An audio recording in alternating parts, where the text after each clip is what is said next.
সম্পর্কে একটু কথা আপনাদেরকে বলি। সূরাতুল মুনাফিকুনে আল্লাহ সুবহানাহু ওয়া তাআলা এখানে মুসলমানদের জন্য কঠোর নিষেধবাণী দিয়েছেন। কি রকম কঠোর নিষেধবাণী? ইয়া আইয়ুহাল্লাযীনা আমানু লা তুলহিকুম আমওয়ালুকুম ওয়ালা আওলাদুকুম আন যিকরিল্লাহ ওয়া মান ইয়াফআল যালিকা ফাউলাইকা হুমুল খাসিরুন। হে ঈমানদাররা, হে বিশ্বাসীরা, লা তুলহিকুম, তোমরা যেন আমি আল্লাহর থেকে উদাসীন হয়ে যাও না, আমি আল্লাহর থেকে মুখ ফিরিয়ে নেব না, বিমুখ হয়ে যাবো না। আমওয়ালুকুম, আমি যে আল্লাহ সুবহানাহু ওয়া তাআলা তোমাদের মাল, ধন, দৌলত, টাকা পয়সা, বউ, বিবি, বাচ্চা কাচ্চা ইত্যাদি দিচ্ছে, এগুলো পাওয়ার পরে কিন্তু আল্লাহ পাকের নিয়ামত পেয়ে দেখুন, কেউ কোটিপতি, কেউ লাখপতি, বউ, বিবি, বাচ্চা কাচ্চা নিয়ে সংসার করছেন। শুধু রমজানে 5 ওয়াক্ত নামাজ কেন, শুধু জুম্মায় শুধু জুম্মাটা কেন, আরো অন্যান্য যে সমস্ত 5 ওয়াক্ত নামাজ আমাদের জন্য ফরজ করা হয়েছে সেইগুলোর দিকে কিন্তু আমরা গুরুত্ব দিই না। 5 ওয়াক্ত কেন, 1 রাকাতও কিন্তু সালাত থাকে না। এই ধরনের, আমি কিন্তু বোঝানোর জন্য বলছি ভাই, বিয়াদবি নেবেন না, 1 রাকাতও কিন্তু সালাত থাকে না। এই ধরনের অনেককে আমরা কিন্তু লক্ষ্য করে দেখে থাকবেন। সো হোয়াই ভাই, কিন্তু কেন আপনারা ইসলামটা, ধর্মটা কি সহজে পেয়ে গেছেন বলে আপনাদের কাছে ইসলামের গুরুত্ব নেই? আমার মতো যদি নিজের শরীরের খুন অথবা রক্ত ঝরিয়ে যদি ইসলামকে নিতে হতো, আপনারা ইসলাম ধর্মটা পেতেন, হয়তো আমাদের কাছে ইসলামের গুরুত্ব হয়তো থাকতো। অনেককে এরকম ভাবে দেখতে পাওয়া যায়, রমজান এলে দেখবেন বিমারি শুরু হয়ে গেল, অথচ চায়ের দোকানে বসে বসে আড্ডা মারবে, এমনকি চায়ের মনের মধ্যে বসে বসে গিবত গিল্লা ইত্যাদি করতে থাকবে, বলে শেষ করা যায় না। এই যে আমরা নামাজ, রোজা, হজ, যাকাত যত ইবাদত করছি, আমরা নেকি অর্জন করছি, সব অর্জন করছি, আমাদের উপর দায়িত্ব যেগুলো রয়েছে সেগুলো করছি। কিন্তু ভালো করে বোঝেন, আপনি ধরেন 1000 টাকা রোজগার করেছেন, আপনি কি 1000 টাকাটা অন্যজনকে এমনি দিয়ে চলে আসবেন? দেবেন না। আমি টাকা রোজগার করেছি, আমি অন্যজনকে দেবো কেন, আমি ফেলে দেবো কেন? তাই তো নাকি? তো 1000 টাকা যদি আমরা দিতে গায়ে বাঁধে সামান্য দুনিয়ার একটা জিনিস, তাহলে আপনি আপনার নেকি, আপনার সব টাকা অন্যজনকে দিয়ে দিচ্ছেন কেন? সূরা মুজাদালা পারা নম্বর 28, সূরা মুজাদালা 28 পারার 9 নম্বর আয়াতে আল্লাহ সুবহানাহু ওয়া তাআলা বললেন, ইয়া আইয়ুহাল্লাযীনা আমানু ইযা তানাজাইতুম ফালা তাতানাজাউ বিল-ইসমি ওয়াল উদওয়ান ওয়া মাসিয়াতির রাসূল ওয়া তানাজাউ বিল-বিররি ওয়াত তাকওয়া।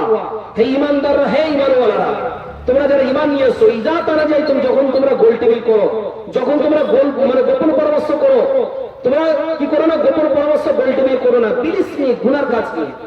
আজকে দেখেন, যত মোড়ের মাথায়, চায়ের দোকানে, কলতলায়, পুকুর ঘাটে, হাটে বাজারে, এমনকি রমজান মাসেতেও এই বাড়ির বউটা কেমন, ওই বাড়ির লোকটা কেমন, বাড়িতে 4টে ভাই আরো রয়েছে, তাদেরকে কিভাবে ফাঁকি দিয়ে 5 চাপিতে জায়গা জমি কেড়ে নিয়ে যাবে, কিভাবে পরের জায়গাটা দখল করে যাবে, এই যে কুচক্রান্ত পরিকল্পনা, আপনি পরনিন্দা, পরচর্চা সম্পর্কে মেতে রয়েছেন। তার ফলে আপনি ভালো করে বোঝেন, এর আগে তো বক্তব্য শুনলেন এই বিষয়ে, একটুখানি কথা আমি আরো তার সাথে এক করতে চাই। আপনি যতগুলো নেকি রোজগার করেছেন ভালো করে বোঝেন, নামাজ পড়ে, সিয়াম পালন করে, আর ইত্যাদি ইত্যাদি আরো অন্যান্য ইবাদত করে যতগুলো নামায় আমলে আপনার নেকি যুক্ত আছে, ওই গীবতটা যে ব্যক্তির নামে আপনি করলেন, সেই ব্যক্তির নামে এই পরনিন্দা, পরচর্চা করার কারণে আপনার নামায় আমল থেকে কেটে নিয়ে সমস্ত নেকিগুলো আল্লাহ সুবহানাহু ওয়া তাআলা ওই ব্যক্তি, যার নামে পরনিন্দা, পরচর্চা করেছেন, তার নামায় আমলে বসিয়ে দেবেন। আর আপনি যতগুলো নেকি করেছেন তা তো দিয়ে দিল, আর যার নামে আপনি গীবত গিল্লা করলেন, তার নামায় আমল থেকে সমস্ত গুনাহগুলো কেটে নিয়ে আল্লাহ সুবহানাহু ওয়া তাআলা আপনার নামায় আমলে বসিয়ে দেবেন। কি দাঁড়ালো, আপনি এই শীতের সময়, ঠান্ডার সময় থরথর করে কাঁপতে কাঁপতে মসজিদে গেলেন, ফজরে উঠে নামাজ পড়লেন, নেকি রোজগার করলেন, কিছু নেকি সঞ্চয় করলেন, কিন্তু আপনি দিয়ে দিলেন অন্যজনকে। আরো ধরুন, আপনি মাঠে ঘাটে চাষে কাজ করে 500 টাকা রোজগার করলেন, 500 টাকাটাই দিয়ে দিলেন অন্যজনের পকেটে, আপনার নিটফল ছিল, আপনার ভান্ডার ফাঁকা। আল্লাহ নবী করিম সাল্লাল্লাহু আলাইহি ওয়াসাল্লাম যে বললেন, আর দুনিয়া ও মাজরাতুল আখিরা, দুনিয়াটা আখিরাতের জন্য পুঁজি জোগাড়ের জায়গা। আমরা দুনিয়াতে এসে আখিরাতের জন্য কি পুঁজি জোগাড় করছি একটু চিন্তা ভাবনা করে দেখছি? এই ধরনের ফলে আমাদের সঞ্চিত পুঁজির ভান্ডারের পরিমাণ বা তার পরিমাণটা কোন দিকে যাচ্ছে একটু কি চিন্তা ভাবনা করে দেখেছি? না। আজকে মুসলমান হয়ে গায়কদের সাথে হাতে হাত মিলে মুসলমান হয়ে মুসলমানদের উপর অত্যাচারে সাহায্য করছি। আপনারা ইউটিউব চ্যানেল আপনারা দেখেছেন কি আমি জানি না, আপনারা সিনেমা দেখেছেন কি আমি জানি না। ধরুন, আমি কিন্তু যখন সনাতন ধর্মে ছিলাম, কিন্তু 95% ফিল্ম আমার দেখা। সিনেমা কি আপনারা হয়তো বুঝে থাকবেন কি বিভিন্ন কিছু। আমি একটা ছোট্ট কথা বলি, ধরুন সিনেমা হচ্ছে বাস্তব সমাজে যে ঘটনাটা ঘটে থাকে বা ঘটছে বা ঘটে গেছে, সেই সমস্ত গুলোকে অভিনয়ের মাধ্যমে তুলে ধরে মানুষকে দেখানো হয় যে এই ঘটনাগুলো ঘটতে চলেছে বা ঘটছে বা ঘটে গেছে ইত্যাদি ইত্যাদি। তো তারই নাম হলো সিনেমা, যার সূত্র বাংলা হলো চলচ্চিত্র। এবার আমাদের মুসলিম সমাজকে ছোট করার জন্য, ইসলামকে শেষ করে দেওয়ার জন্য দেখবেন সিনেমার আপনারা যদি এখনই ইউটিউব খুলে আপনাদেরকে আমি এখনই দেখিয়ে দিতে পারবো, 90 থেকে 98% জায়গায় দেখবেন হয় রেপ করছে, আতঙ্কবাদী, সন্ত্রাসী, বোমা ব্লাস্ট করছে, ধর্ষণ করছে, যত এক কথায় নোংরা খারাপ অভিনয়গুলো দেখবেন হয় মুসলমান নামে অন্য কোনো ব্যক্তিকে দিয়ে করানো হয়, তা নাহলে মুসলমান ব্যক্তিকে দিয়ে করানো হয়। কেন ওই জায়গায় যত নোংরা অভিনয়গুলো মুসলমান বাদ দিয়ে অন্যান্য যে সমস্ত ধর্মের মানুষরা রয়েছে, বিশেষ করে সনাতন ধর্ম আর অন্যান্য বৌদ্ধ ধর্ম, তাদের মানে ওই পার্সেন্টেজে তাদেরকে নোংরা অভিনয়গুলো করানো হয় না কেন দিয়ে একটু চিন্তা ভাবনা করে দেখেন। তার মানে ফিল্ম প্রডিউসার তার ফিল্ম প্রোডাকশনের মাধ্যমে বুঝিয়ে দিচ্ছে, ছোট্ট ছোট্ট বাচ্চাদের মগজে ঢুকিয়ে দিচ্ছে মুসলমানরা মানে হলো ক্যারেক্টারলেস, তারা চরিত্রহীন, তারা আতঙ্কবাদী, তারা সন্ত্রাসী, তারা ধর্ষণ করে, রেপ করে, তাদের চরিত্রের ঠিক ঠিকানা নেই। যার জন্য যখন আপনি আজকে রাস্তাতে যাবেন, বাসে যাবেন, গাড়িতে যাবেন, বিভিন্ন জায়গায় দেখবেন মুসলমানদেরকে হেয় প্রতিপন্ন করা হয়, মুসলমানদেরকে রাস্তায় দিলে তাদেরকে মানে বিপদে ফেলা, তাদের সাথে শত্রুতা করার চেষ্টা করা হয়। মুসলমানদেরকে মানে যে সমস্ত আমাদের নেক্সট জেনারেশন যেগুলো আসবে, ছোট্ট ছোট্ট বাচ্চা, তারাও কিন্তু সিনেমা দেখে দেখে ওই জিনিসগুলোই শিখছে যে মুসলমান মানে হচ্ছে এই জিনিসটা। কেন বাস্তব সমাজে যা ঘটনা ঘটে সিনেমার মাধ্যমে সেটাই তো অভিনয়ের মাধ্যমে বুঝিয়ে দেওয়া হয় বা তুলে ধরা হয়। আজকে চিন্তা ভাবনা করে দেখেন, ইসলামকে শেষ করার জন্য একদল মানুষ উঠে পড়ে লেগেছে। আজকে আমরা মুসলমান হয়ে তা না করে কিন্তু আমরা তার বিরুদ্ধে চলে যাচ্ছি। নবী করিম সাল্লাল্লাহু আলাইহি ওয়াসাল্লাম একদিন মসজিদের নববীতে বসেছিলেন। মসজিদের নববীতে বসে থাকা অবস্থায় হঠাৎ করে নবী করিম সাল্লাল্লাহু আলাইহি ওয়াসাল্লাম হাসলেন। হাসার পরে সাহাবারা জিজ্ঞাসা করলেন, ইয়া রাসূলুল্লাহ সাল্লাল্লাহু আলাইহি ওয়াসাল্লাম, আপনি হাসলেন কেন? সঙ্গে সঙ্গে দয়াল নবী রাহমাতুল লিল আলামিন তিনি বললেন, এইমাত্র ফেরেশতা জিবরিল আলাইহিস সালাতু ওয়াস সালাম এসে জানিয়ে গেলেন যে মক্কার কুফার কুরাইশরা রাসূলুল্লাহ আমার বিরুদ্ধে গোপনে গোপনে একটা দল তৈরি করেছে। তিনি ইসলাম ধর্মটাকে মিটিয়ে দেওয়ার জন্য, হাদিস কোরআনকে দিন থেকে মানে দুনিয়া থেকে মুছে দেওয়ার জন্য একটা গোপনে গোপনে দল তৈরি করেছে। এবং শুধু তাই নয়, আমি আব্দুল্লাহর বেটা মুহাম্মদ সাল্লাল্লাহু আলাইহি ওয়াসাল্লাম আমাকে শেষ করে দেওয়ার জন্য একটা গোপনে গোপনে দল তৈরি করেছে।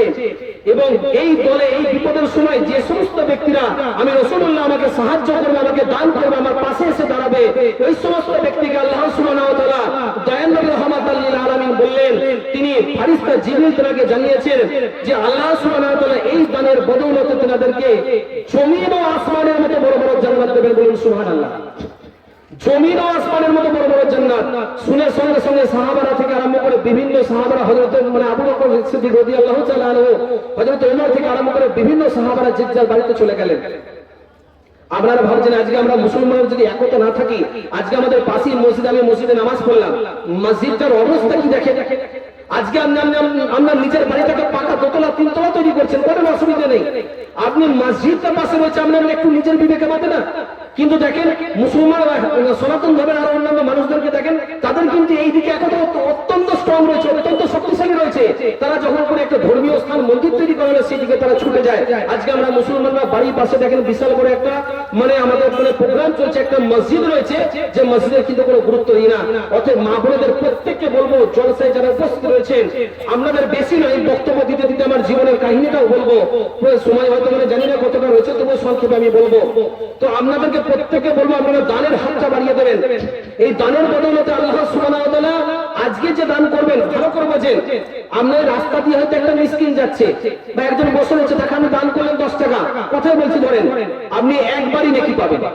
আল্লাহ সুবহানাহু ওয়া তাআলা একবারই আপনার নামে আমলে কিন্তু নেকি লিখবে।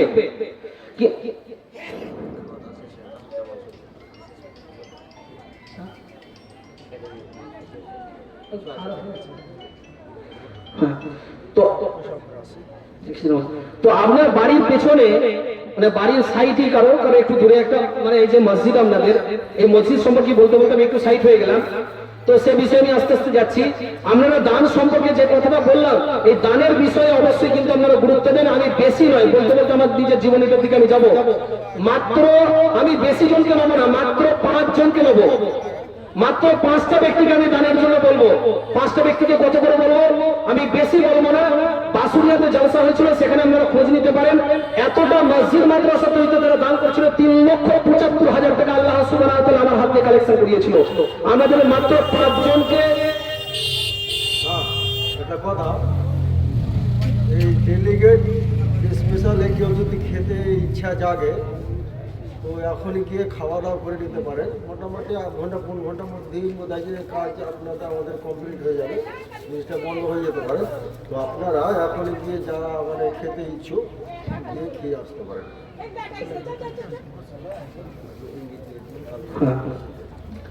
পাঁচজনকে ভাই আমি একজন দানের জন্য বলবো, সোজা কথা সোজা ভাবে বলছি, মাত্র 20,000 টাকা করে নেবো, বেশি নয়। আছেন আল্লাহর এরকম দিলদার বান্দা। আমার ঈমান আমি কখন পেয়েছি আপনাদের না বললে নয়, আমার মানে এটা বাতিনি ছিল, আজকে কিন্তু আমাকে আপনাদের বোঝানোর জন্য বলতে হচ্ছে। আমাদের গ্রাম বাড়িপাড়া, আপনারা অনেকেই জানেন, হুগলি জেলা বাড়িপাড়া। সেই বাড়িপাড়া পাশেই আছে তাজপুর গ্রাম। যে জায়গায় জালসা হচ্ছিল তখন আমি কিন্তু সনাতন ধর্মী ছিলাম, প্যান্টটা গুটিয়ে মানে টাকনার উপরে তুলে নিয়ে আমি কিন্তু আমি জলসা শুনতে গিয়েছিলাম। যদিও সেখানে হানাফি ভাইরা অনেকে আছেন, তো হানাফিদের জলসা হচ্ছিল, সেখানে ছিল মানে আলী আজগার সাহেব, আপনি নাম শুনে থাকবেন, মেদিনীপুরে ওনার বাড়ি। সেই মসজিদ তৈরির জন্য কিন্তু তিনি কালেকশন করছিলেন। আমি কিন্তু অন্য ধর্মের ছেলে হয়ে সেই জলসাতে কিন্তু উপস্থিত ছিলাম। আমি তখন ইসলামকে নিয়ে যাচাই করছিলাম যে সত্যি ইসলামের বিধান মানলে বা দান করলে কি হয়। বললে বিশ্বাস করবেন না, আমার ইমান মানে কলেমা পড়ে কিন্তু আমার তখন ইচ্ছা ছিল না, মুসলমান হওয়ার ইচ্ছা ছিল না, শুধু জানার ইচ্ছাটুকু আমার ছিল। সেই মজলিসে বসেই কিন্তু আমি 6,000 টাকা বলা মানে আবেগের জন্য বলছি না, আপনাদের বোঝানোর জন্য বলছি, 6-6 টাকা আমি দান করি। যেদিন আমি 6,000 টাকা দান করে দিই সেই জায়গাতে বসে 6,000 টাকা দান করার কারণে তারপরের দিনে আমার জানি না আল্লাহ সুবহানাহু ওয়া তাআলা কেমন আমার মন ঘুরিয়ে দেয়। হাফেজ খানি মাওলানা সাইফুল হাদিস আজিজুল মোল্লা ভুঁইয়াখালী 10 গড় মাদ্রাসা, তো যাই হোক সেই জায়গায় তিনি প্রতিষ্ঠাতা, তেনার সাথে আমার যোগাযোগ হয় এবং সেই তারপরের দিনই তেনার কাছে গিয়ে আমি কলেমা আমার নসিব হয়ে আমার কলেমা পড়ে নিই। সেই দেখেন মাত্র 6,000 টাকার জন্য আল্লাহ সুবহানাহু ওয়া তাআলা আমি দান করেছি, জানি না কিসের জারিয়াতে। আল্লাহ সুবহানাহু ওয়া তাআলা যদি হেদায়েত দান করে দেন আমার মতো একটা মানে একটা নগণ্য ছোট মানুষকে, আমরা অত্যন্ত মানে সৌভাগ্যবান যে ইসলামী ঘরে মুসলমান ঘরে আপনারা জন্ম নিয়েছেন ভাই। আপনারা জানি না কি জারিয়াতে আল্লাহ কি করবে, দুনিয়া থেকে অনেক টাকা আপনার অনেক কিছু চলে যাচ্ছে। আমরা কিন্তু দুনিয়ার এই যে টাকা আপনার হাত থেকে চলে যাচ্ছে, এই যে অনেক কিছু সব দুনিয়া থেকে চলে যাচ্ছে, কিন্তু বহু টাকা বহুদিকে অপচয় করে থাকেন। আজকে যদি এই টাকাটা এখানে দিয়ে যান, আপনার আখিরাতের পুঁজির ভান্ডার মানে আখিরাতের পুঁজি হয়ে কিন্তু সঞ্চিত হয়ে থেকে যাবে। ময়দানে মাহশর সম্পর্কে মানে বিষয় হাদিস আছে, আমি ওদিকে পড়ে যাচ্ছি। হ্যাঁ, নবী করিম সাল্লাল্লাহু আলাইহি ওয়াসাল্লাম যখন দানের কথা বললেন, মানে সমস্ত সাহাবারা যে যার বাড়িতে যা কিছু ছিল সমস্ত কিছু মানে নিয়ে এসে নবী করিম সাল্লাল্লাহু আলাইহি ওয়াসাল্লামের কাছে রাখতে লাগলেন। এমনকি মানে হাদিসের ভিতরে পাওয়া যায় মেয়েদের মধ্যে কেউ বা নাকের দুল, কেউ বা কানের থেকে আরম্ভ করে যার যেমন কিছু সামর্থ্য ছিল সবাই কিন্তু দান করেছেন ইসলাম ধর্মকে টিকিয়ে রাখার জন্য। ইসলাম ধর্মকে টিকিয়ে রাখা মানে কি, মসজিদ মাদ্রাসাগুলোকে টিকিয়ে রাখা, ইমাম আলেমদেরকে টিকিয়ে রাখা, তবেই তো ইসলাম ধর্ম টিকিয়ে থাকবে ভাই। আজকে যদি আমরা মনে করি না মসজিদে দান করবো না, আমরা যদি নিজেদের মসজিদকে নিজেরা না করি, তাহলে আমরা মানে এমনি চিন্তা ভাবনা করে দেখেন অন্য কোনো ধর্মের মানুষরা এসে কি আমরা মসজিদকে তৈরি করে দেবে? একটু চিন্তা ভাবনা করে দেখেন। সেক্ষেত্রে বলবো মাত্র আমি 5 জনের কথা বলেছি, বাকি সবাই যদি দিতে পারেন তো সেটা আপনাদের বিষয়। আমি 5 জনের কাছ থেকে 20,000 টাকা করে বলেছি। এমন কেউ আছেন যদি হাতটা একটু তুলে আমাকে দেখান। মানে আমি সেই এসেছি মানে বহু দূর থেকে সফরে হয়েছি, অবশ্যই আমাদের জন্য দোয়া করবো আল্লাহ সুবহানাহু ওয়া তাআলা আমাদের সমস্ত কিছুতে রুচি রোজগারে কাজে কারবারে বরকত দিক। এবং রাসূল পাক সাল্লাল্লাহু আলাইহি ওয়াসাল্লাম বলেছেন যে যত বেশি দান করবেন তার রুচি রোজগারে তত বেশি আল্লাহ সুবহানাহু ওয়া তাআলা বরকত দেবেন। আপনার দানের জন্য আজকে 20,000 যদি দান করেন, আল্লাহ সুবহানাহু ওয়া তাআলা আপনাকে কত মঞ্জুর দেবেন সেটা আল্লাহ রাব্বুল আলামিন ভালো করে জানেন। এমনকি শুধু তাই নয়, রাস্তা দিয়ে আপনি যেতে যেতে দেখবেন কত দুর্ঘটনা, কত কিছু বালা মুসিবত ঘটে থাকে, আপনি দানের সদকার জারিয়াতে কিন্তু সেই বালা মুসিবত থেকে রেহাই পেয়ে যাবেন। তো নবী করিম সাল্লাল্লাহু আলাইহি ওয়াসাল্লাম যখন অত্যন্ত খুশি, হযরত আবু বকর সিদ্দিক রাদিয়াল্লাহু তাআলা আনহু তিনি এসেছেন বাড়ি থেকে মাথা করে একটা পুঁটলি নিয়ে নবী করিম সাল্লাল্লাহু আলাইহি ওয়াসাল্লামের কাছে পায়ের কাছে যখন মানে সুমুখে যখন রাখলেন, নবী করিম সাল্লাল্লাহু আলাইহি ওয়াসাল্লাম তখন সেই পুঁটলিটা খুলে খুলে দেখলেন যে এর মধ্যে যা যা কিছু রয়েছে। হযরত আবু বকর সিদ্দিক রাদিয়াল্লাহু তাআলা আনহুকে নবী করিম সাল্লাল্লাহু আলাইহি ওয়াসাল্লাম বললেন যে বাবা আবু বকর, তুমি তো দেখতে পাচ্ছি বাড়ি থেকে সব কিছু নিয়ে চলে এসেছো, তাহলে তুমি তোমার বাড়িতে কি রেখে এলে? তুমি তোমার বাড়িতে কি রেখে এলে? হযরত আবু বকর সিদ্দিক রাদিয়াল্লাহু তাআলা আনহু তিনি বললেন আমি আমার বাড়িতে আল্লাহ ও আল্লাহর রাসূলকে রেখে এসেছি। চিন্তা ভাবনা করে দেখেন কত বড় কথা, তেনার বাড়ি থেকে সবকিছু নিয়ে চলে এসেছে। আমাদের কিন্তু সবকিছু দিতে বলছি না, মাত্র 20,000 টাকা। এই গ্রামে কি এরকম নেই? আল্লাহর দিলদার বান্দা, অর্থশালী বান্দা এই গ্রামে কি এরকম নেই?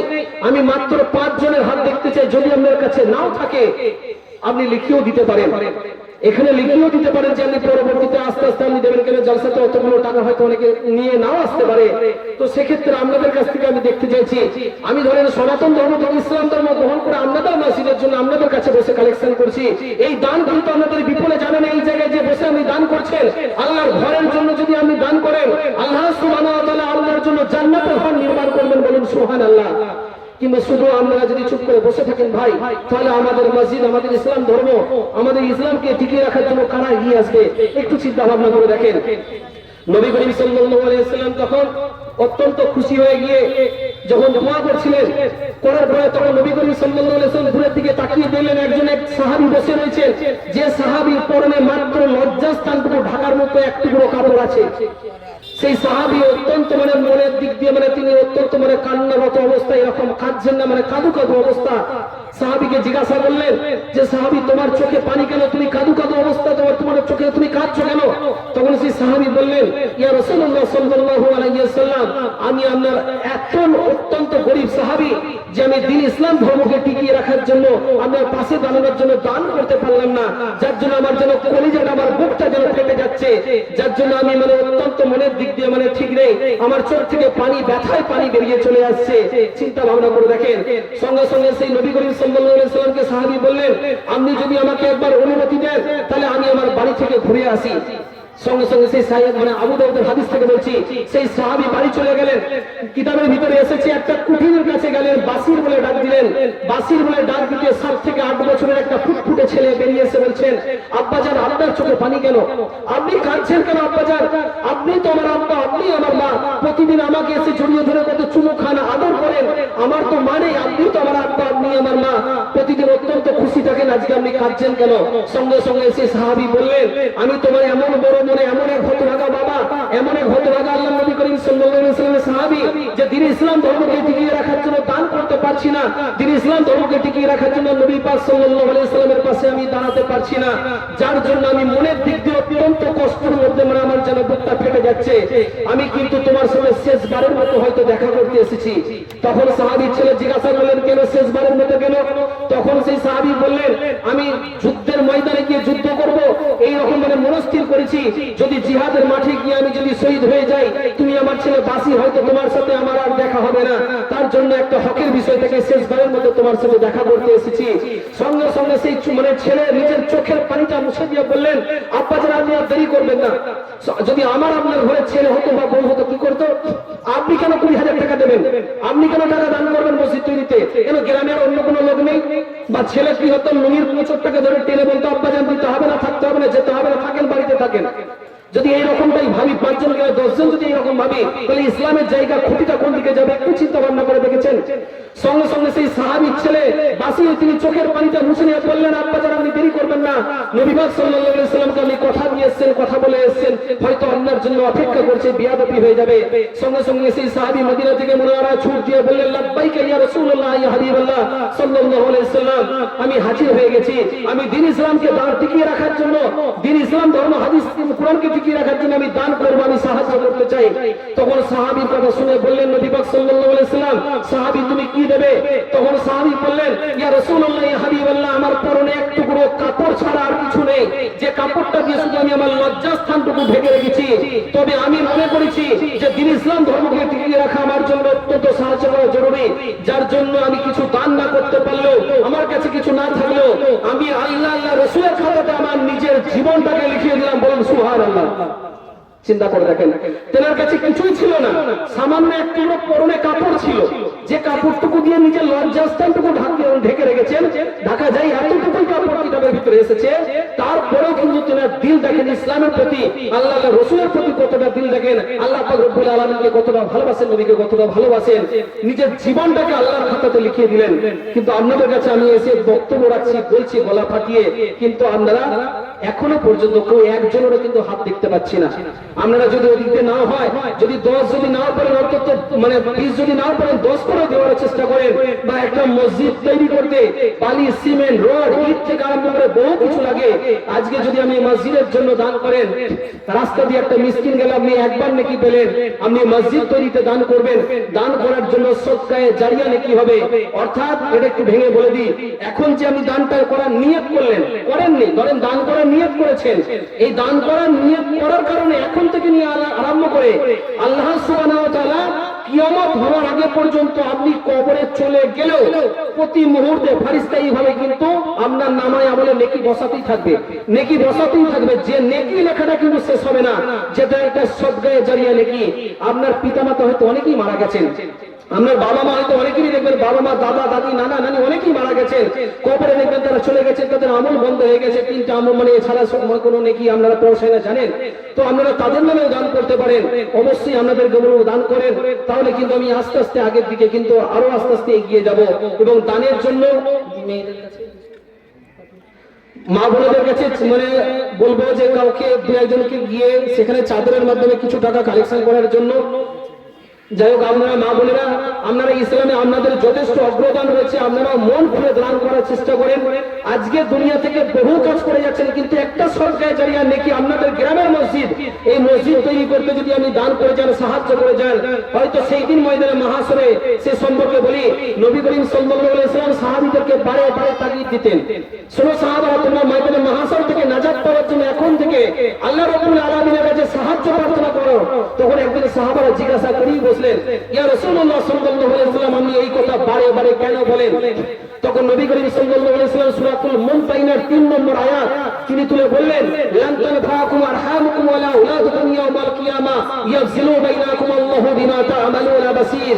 লান তানফাকুম, তোমাদের কোনো কাজে লাগবে না, তোমাদের কোনো উপকার আসবে না। দয়াল নবী রাহমাতুল লিল আলামিন তখন ব্যাখ্যা করে বলছেন, আল্লাহ রাব্বুল আলামিন এই আয়াতের ভিতরে যা বলেছেন যে ওই তোমাদের কোনো সাহায্য লাগবে না, তোমাদের কোনো কাজে আসবে না, এমনকি দুনিয়ার মানে তাফসীরকারগণ বলছেন, দুনিয়ার যদি সমস্ত ক্ষমতা তোমার পকেটেও থাকুক না কেন, সমস্ত এমএলএ এমপি মানে পিএম থেকে আরম্ভ করে তোমার ক্ষমতায় থাকুক না কেন, সারা বিশ্ব তোমার যদি হাতে যদি থাকুক, হয় না যদি আমি ধরে নিলাম, তাও ওই দিন আল্লাহ রাব্বুল আলামিনের শাস্তি থেকে কিন্তু কেউ ঠেকাতে পারবে না।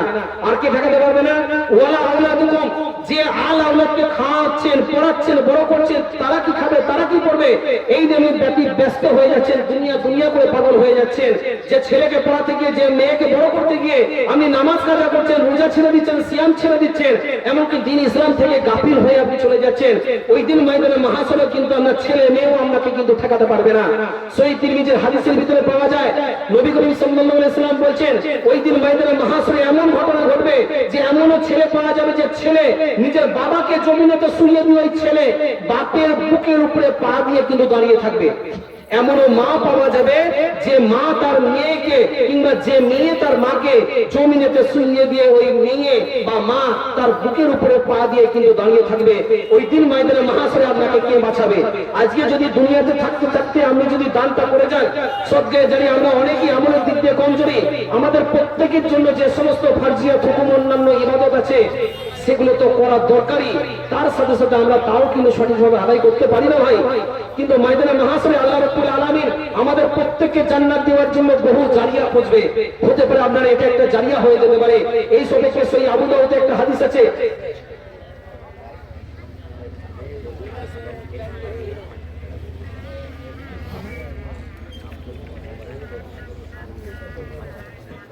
মাশাআল্লাহ, মারহাবা। আব্দুল হাই ছেলে রফিকুল আলম ভাই এক্স আর্মি, তিনি যা আর্মিতে কাজ করেন, উনি 5000 টাকা দান করেছেন। আল্লাহ রাব্বুল আলামিন তেনার নেক উদ্দেশ্যগুলোকে পূরণ করুক। দুনিয়া ও আখিরাত সমস্ত জায়গার ফিতনা ফাসাদ বালা মুসিবত সমস্ত কিছু থেকে আল্লাহ রাব্বুল আলামিন তেনাকে হেফাজত করুন। সকলে বলেন আমিন। 5000 টাকা দান করেছেন, বলেন মারহাবা। আল্লাহ রাব্বুল আলামিন তেনার মনের মকসদ উদ্দেশ্যগুলোকে যেন পূরণ করেন, বলেন আমিন। আমি 10,000 করে বলেছি ভাই, 20,000 যখন বলেছি আপনারা দিচ্ছেন না, আপনারা দিতে পারছেন না বা দিতে চাইছেন না, যাই হোক আমি 10,000 করে বলেছি। আমাদের বিহাই আলাউদ্দিনের বিহাই বাইরে থাকছে, ওর মাধ্যমে 5,000 টাকা দিয়েছে, 3,000 টাকা মধ্যে নগদ দিয়েছে, 2,000 বাকি আছে। আচ্ছা, আপনাদেরই গ্রামেরই টিপু ভাই সম্ভবত, যাই হোক উনি বিদেশে থাকছেন, 3,000 টাকা নগদ দিয়েছেন এবং 2,000 টাকা বাকি রয়েছেন। সকলে বলেন আলহামদুলিল্লাহ। এবং তেনার রুজি রোজগার হায়াত কিসমতে আল্লাহ সুবহানাহু ওয়া তাআলা সমস্ত কিছুতে বরকত দান করুন। জমিনে আসমানি সমস্ত বালা মুসিবত থেকে আল্লাহ সুবহানাহু ওয়া তাআলা তেনাদেরকে আমাদের সকলকে হেফাজত করুন এবং মনের সমস্ত সৎ মাকসাদগুলোকে আল্লাহ রাব্বুল আলামিন যেন পূরণ করেন। সকলে বলেন আমিন। এবং তার সাথে সাথে আপনাদেরকে বলবো, যে কথাটা আমি বলতে বলতে থেমে গেলাম, আয়াতটা শেষ করে আমার জীবনীটা দুই একটা কথা বলতে শুরু করবো এবার। সেই আয়াতটা কি? সূরাতুল মুমতাহিনা 3 নম্বর আয়াত। ওই দিন ময়দানে মাহাশরে আমরা ছেলেও কিন্তু আপনাকে ঠেকাতে পারবে না, আপনাকে বাঁচাতে পারবে না। একমাত্র ওই দিন ময়দানে মাহাশরে আমরা নেক আমলে সলিহা গুলো কিন্তু আপনাকে কিন্তু বাঁচাবে। তাহলে চিন্তা ভাবনা করে দেখেন, আমলে সহিয়া যদি এখন আপনি করে যান, কেননা আল্লাহ রাব্বুল আলামিন বলেছেন ওই দিন মানে আল্লাহ রাব্বুল আলামিন ওয়াল্লাহু বিমা তা'মালুনা বাসীর, আল্লাহ পাক রব্বুল আলামিন সমস্ত কিন্তু প্রত্যক্ষ করেন, সমস্ত কিন্তু দেখতে পান যা সমস্তগুলো আমরা আমল করে থাকি। আপনাদের অবশ্যই বলবো যে আপনারা হয়তো আকাঙ্ক্ষিত হয়ে আছেন যে কেন আমি সনাতন ধর্ম থেকে ইসলাম ধর্ম গ্রহণ করলাম। দেখেন, সনাতন ধর্ম অবশ্যই তেনাদের কাছে তেনাদের ধর্ম ভালো এবং আমাদের কাছে আমাদের ধর্ম ভালো, যে যার ধর্ম যে যার কাছে ভালো, এটা আমরা প্রত্যেকেই জানেন। কিন্তু সহিহ হাদিস এবং কুরআন মোতাবেক দুনিয়াতে একমাত্র সর্বশ্রেষ্ঠ এবং আল্লাহর মনোনীত ধর্ম হলো ইসলাম ধর্ম, আপনারা প্রত্যেকেই জানেন। ভাই, আমি এই জায়গায় এসে আপনাদের জন্য মসজিদের দুহাতে কালেকশন মানে দুহাতে আপনাদের কাছ থেকে আমি ভিক্ষা চাইছি। আপনারা আমাকে মানে সাহায্য করে যে দানটা আমার হাতের মাধ্যমে আপনাদের মসজিদ তৈরিতে কাজে লাগবে। মানে যে জায়গায় আমাকে ধরেন এমন একটা ঘরে ছেড়েছিলাম, আজকে আমার এই জায়গায় আসার কোনো দরকারই ছিল না। এক গ্লাস পানি আমাকে এইভাবে ঢেলে নিয়েও কষ্ট করে খেতে হতো না। হুগলি জেলার বাড়িপাড়া চণ্ডীতলা থানা 712-306 নম্বর, যেখানে 30-35টা চাকর প্রায় সবসময় বাড়িতে নিয়োজিত থাকতেন। 32-30-35টা চাকর সবসময়। যদি কলিং বেল টিপতাম, ছোট বাবু কি লাগবে, আমার বাবাকে বলতেন বড় বাবু, আমাকে বলেন ছোট বাবু। ছোট বাবু কি লাগবে, আমি বললাম এটা দাও বা ওটা দাও, মুখের কাছে বলতাম, শুধু দিত, খেতাম। ডাইনিং টেবিলে বসে যখন খাওয়া দাওয়া করতাম, ভাত বা তরি তরকারি আমাকে উঠিয়েও নিয়ে নিতে হতো না। দিবার জন্য পরিবেশন করার জন্য একজন লোক দাঁড়িয়ে থাকতেন। সেই জায়গার বা সেই ঘরের ছেলে, যেখানে আমার মা ছিলেন হুগলি জেলার শ্রীরামপুর কোটের একজন সুনামধন্য আইনজীবী এবং বাবা ছিলেন হুগলি জেলার বাড়িপাড়া উচ্চ বিদ্যালয়ের রাখাল বিদ্যাপীঠ স্কুলের নাম আপনারা গুগলে সার্চ করতে পারেন। সেই জায়গায় হাই স্কুলের হেডমাস্টার ছিলেন। বাবার টোটাল জমি জায়গা সম্পত্তি ছিল 770 বিঘে। সেই জমি জায়গা সম্পত্তি ছেড়ে দেখেন আমি যখন ইসলাম ধর্ম গ্রহণ করলাম, আমার ইসলাম গ্রহণ করার কিন্তু উদ্দেশ্য ছিল না। বললে বিশ্বাস করবেন, ইসলামকে যাচাই করতে গিয়ে সনাতন ধর্মে থাকা অবস্থায় কিন্তু আমি মানে পেচ্ছাপ করে পানি নিতে হয়, আমি বাথরুমে ঢুকে গিয়ে সেটা পাক পবিত্র অবস্থা কিন্তু অবলম্বন করতাম, যেটা কিন্তু বাড়িতে আমি কাউকে কিন্তু বুঝতে দিতাম না যে করি দেখি না কি হয় জিনিসটা। এটা মুসলমানরা সঠিক বলে বা মোবাইলে যে সমস্ত বক্তারা বক্তব্য দেয় তারা কি মিথ্যে বলে না ঠিক বলে? তো সত্যি ইসলামটা ঠিক না ভুল আমার যাচাই করতে অসুবিধা কোথায় আছে? আমি যাচাই করতে গিয়ে বললে বিশ্বাস করবেন না, যখন আমি প্রথম 10 থেকে 15 দিন আমাদের পাশেই আপনারা খোঁজ নিয়ে যদি কেউ থাকা দেখতে পারেন, খরসরাই তাজপুর বলে গ্রাম আছে, ছোট তাজপুর বড় তাজপুর, সেখানে আমজেদ হোসেন হাজী সাহেব তিনি হজে গিয়েছিলেন, আমি তুলতে গিয়েছিলাম এবং আনতেও গিয়েছিলাম। তো সেই জায়গায় আমি মানে ক্রিকেট খেলতে যেতাম মাঝে মাঝে। আমার মুখের চেহারা দেখে তারা কিন্তু কেউ জানে না, আমি অজু জানতাম না যে অজু কিভাবে করতে হয়। তাদেরকে দেখেছি মাগরিবের নামাজে যখন সময় হয়ে গেল, ক্রিকেট খেলতে খেলতে ছেলেরা মানে মুখ হাত ধুচ্ছে, অজু করছে, আমি জানি মুখ হাত ধুচ্ছে। তারা আমাকে বললেন যে অজু মানে এটা হচ্ছে আমরা অজু করছি, যার জন্য একটু সময় লাগছে আমাদের। তো আমি ওই রকম দেখে দেখে অজু করতাম। 10 থেকে 12 দিন মাত্র হয়েছে, আমি বলছি না, আমার বাবা বলছেন, আমার মা বলেছেন, পাশে যেখানে ক্রিকেট খেলতে যেতাম হাজী সাহেবরা অনেক মানুষই কিন্তু আমার মুখের পারে কিন্তু তাকিয়ে থাকতো। আমাকে জিজ্ঞাসা করছে সাইটে দেখে যে বাবু তুমি আমাদের কোনো ইসলামের কোনো বিধান কি কোনো কিছু আমল টামল করছো বা কোনো কিছু মেনে চলছো? কিন্তু অধর কিন্তু কাউকে আমি বলি না, একমাত্র আল্লাহ রাব্বুল আলামিন আর আমি ছাড়া কিন্তু এই ঘটনাটা কেউ জানতো না। সেই জায়গাতে আমি বললাম কেন? বলছে তোমার কিন্তু সকল আমার সুরত আমার চেহারা কিন্তু দিনের পর দিন কিন্তু পরিবর্তন হতে লাগছে। এই জায়গায় বসে আল্লাহকে সাক্ষী করে বলছে, আমাকে একজন নয় অনেকে বলেছেন। আমার বাবা নিজে আমাকে বলছে কি রে তুই দিন দিন মানে মেরে বাচ্চা হয়ে যাচ্ছিস, মানে মুসলমানদেরকে বাজে কথা ওইদিকে এরকম ভাবে বলে। তো আমার বাবা ওই কথা বলে, আমি বলছি না আমার শরীরটা একটু ভালো লাগছে না, এটা ওটা বলে আমি কাটিয়ে দিতাম। মাত্র উজু করাতে দেখেন 10 থেকে 12 দিনের মধ্যে আমার চেহারার পরিবর্তন হয়, যেন হাজী সাহেব এমন কেউ আরো অন্যান্য অনেক মানুষরা বলতে লাগে। কিন্তু আয়নার সুরকে দাঁড়িয়ে আমার চেহারার যে আমার সকলের যে কি পরিবর্তন হয়েছে সেটা কিন্তু আমি কোনোদিন নিজে বুঝতে পারিনি। মানুষ আমাকে মুখের দিকে তাকিয়ে থাকে, তোমার মুখটা যেন অন্যরকম লাগছে, তোমাকে যেন মুসলমান লাগছে, এরকম অনেকে বলেছে। ওটা তো গেল। সেই জায়গা থেকে যখন আস্তে আস্তে ভিতরে ভিতরে আমি মানে নামাজের জন্য, নামাজের বিধান মানে কি আছে দেখার জন্য আমি দিনিয়াত শিক্ষা কিনেছিলাম। আব্দুল্লাহ সালাফি সাহেবের লেখা, হয়তো আপনারা কম বেশি পেয়ে থাকবেন বইটা। সেই দিনিয়া শিক্ষাতে লেখা ছিল যে ব্যক্তি চাষ করে তার কখনো মানে গরিবী হালত থাকে না, তার মান সম্মান ইজ্জত আল্লাহ দুনিয়াতে প্লাস আখিরাতেও বাড়াবেন, দুনিয়াতে দিনের পর দিন বৃদ্ধি করতে থাকে এবং রুজি রোজগারে বরকত হয়। সমুদ্রে ফেরার সমতুল্য যদি সগীরা গুনাহগুলো যদি হয়ে থাকে, আল্লাহ সুবহানাহু ওয়া তাআলা সগীরা গুনাহগুলো maaf করেন। আমার প্রথম বিশ্বাস হয়নি, সেই চাষের নামাজ দিয়ে কিন্তু আমার নামাজ শুরু। যখন আমি চাষের নামাজ পড়তে লাগলাম, বললে বিশ্বাস করবেন না, মোটামুটি 7 থেকে 8 দিন আমি লুকিয়ে অন্য কোনো নামাজ নয়, শুধু 4 টাকার নামাজ পড়তে লাগলাম। যখন 7 থেকে 8 দিনে আমি Kolkata Salt Lake sector 5 BMA building identity card আছে আমার কাছে, সেখানে আমার চাকরি কনফার্ম হয়ে যায় অ্যাজ এ অ্যাকাউন্টেন্ট ম্যানেজার হিসেবে Aditya Birla group of company Salt Lake sector 5। আপনারা এখনো খোঁজ করে দেখতে পারেন, সেই জায়গায় চাকরি কনফার্ম হয়ে যায় এবং দিনের পর দিন আমার মান সম্মান রুজি রোজগার আল্লাহ সুবহানাহু ওয়া তাআলা আমাকে এমনিতে যা আছে বাপরে, আমার নিজের কিন্তু আস্তে আস্তে আমি নিজে যে সমস্ত জায়গা থেকে আশা করিনি যে এই সমস্ত জায়গা থেকে আমার টাকা পয়সা আসবে, রুজি রোজগার আসবে, সেই সমস্ত জায়গা থেকে পর্যন্ত আসতে লাগে। এমনকি শুধু তাই নয়, আমি এত অত্যন্ত খুশি হয়ে যাই যে মানে খুশিতে ডগমগাতে থাকি। সেই তার কিছুদিন পরেই যে জলসার কথা বললাম, পাশি জলসা হচ্ছিল, মানে যদিও হানাফি ভাই তেনাদের জলসাতে গিয়ে আমি মানে মাত্র 6,000 টাকা দান করেছিলাম, যে মসজিদ তৈরিতে একটা মানে অনেক মানুষ মানে মনীষের অত্যন্ত গলা ফাটিয়ে তিনি চিৎকার করছেন মানে মসজিদ তৈরির জন্য দানের জন্য, কিন্তু কেউ চট করে হাত বাড়াচ্ছে না 6,000 টাকার জন্য। আমি সেই জায়গায় হাত তুলেছিলাম এবং তারপরের দিনই মানে কলেমা আমার নসিব হয়েছিল। চিন্তা করে দেখেন, আর জন্য আপনাদেরকে বলছি আল্লাহ সুবহানাহু ওয়া তাআলা কোন জারিয়াতে যে আপনাদের কি মানে বানিয়ে দিতে পারে, কি করতে পারে সেটা আল্লাহু আলাম, আল্লাহই ভালো জানে। আপনাদের কাছ থেকে 10 করে বলেছি, 5 করে মাত্র 2টি এসছে, 5 করে মাত্র 2টি এসছে। অতএব আপনাদেরকে বলবো আরো আপনারা দানটা এগিয়ে দেন। আমি সংক্ষিপ্ত করে দিই আর দুটো একটা কথাবার্তা বলে দেখেন। সেই জায়গায় এমন একটি সম্মানিত পরিবারের ছেলে ছিলাম, সেটা তো আপনাদের মানে বললাম, এমন অত্যাচার আমার উপর হয়ে থেকে যদি জামা কাপড়টা আমাদের উপর খুলে দেখায়, ভিতরে মানে পাশের গ্রামে নামাজ পড়তে গিয়েছিলাম, জুম্মার নামাজ, আমি থাকতে পারছি না যে জুম্মার নামাজ পড়তে গেলে আমার ক্ষতি হবে, কিন্তু আমি বারবার উপলব্ধি করেছি, ফিলিংস আমার ভিতরে এসেছে যে কোন একটা অলৌকিক ক্ষমতা যেন আমাকে মসজিদের মধ্যে টেনে নিয়ে যাওয়ার জন্য বারে আমার উপর কাজ করছে, যেটা আমি প্রতিরোধ করতে পারছি না, আমার নিজের নফসকে আমি কন্ট্রোল করতে পারছি না, বারে যেন আমাকে মসজিদে যাওয়ার জন্য সেই জুম্মার নামাজ আমি গেলাম। তারপর থেকে আরো কিন্তু আস্তে আস্তে ভাইরাল হয়ে গেলাম, ওই জায়গায় মানুষের মুখে আমি ধরাধরি পড়ে গেলাম। বলে মুসলমান হয়েছি বলে আমার গ্রামের জ্যাঠা কাকারা, আমার গ্রামের লোকেরা, তারা আমার জানের দুশ্মন, আমার জানের মানে শত্রুতে পরিণত হয়। শুধু তাই না, ডাক্তারের প্রকাশ সুভাষ চন্দ্র কোলে আমাদের ওখানে মানে এমবিবিএস সার্জন ডাক্তার, সেই ডাক্তারের সাহায্য নিয়ে তেনার পকেটে 50,000 টাকা ঘুষ হিসেবে বুঝে দেওয়া হয়। তেনার সাহায্য আমার খাবারের সাথে বেহুশের দাবাই পর্যন্ত মেলানো হয়। আমার বাবা মা যদিও মানে বাড়িতে ছিলেন না, ইসলামপুরে গিয়েছিলেন, মিটিং এ ছিল, তো যাই হোক আমাকে জ্যাঠার বাড়িতে নিমন্ত্রণ দেওয়া হয়। সুখদেব পাত্র আমার জ্যাঠার নাম। আমার বাবা মায়ের 2002 এর ভোটার লিস্টে নাম আছে 584, 585-তে, আপনারা সেটাও দেখতে পারেন, সেখানে জ্যাঠা কাকার সুখদেব পাত্র নামও পাবেন। তো যাই হোক, সেই জ্যাঠার বাড়িতে যখন নিমন্ত্রণ দেওয়া হয়, হওয়ার পর যখন খাওয়ার পর আমাকে লেবু রসের সাথে মানে বেহুশের দাবাই পর্যন্ত মেশানো হয়। যখন আমি বেহুশ হয়ে যাই, আমার সেই ডাক্তারকে নিয়ে এসে আমি মারা না গেলেও আমাকে মিথ্যা চক্রান্ত মাফিক মৃত বলে আমাকে ঘোষণা করে শ্মশানের চিতাতে পর্যন্ত আমাকে নিয়ে গিয়ে তুলে দেওয়া হয়। সংক্ষিপ্ত আকারে বলি, এমনকি আপনারা প্রত্যেকে জানেন ওষুধের একটা নির্দিষ্ট লিমিট থাকে, অ্যাকশন থাকে।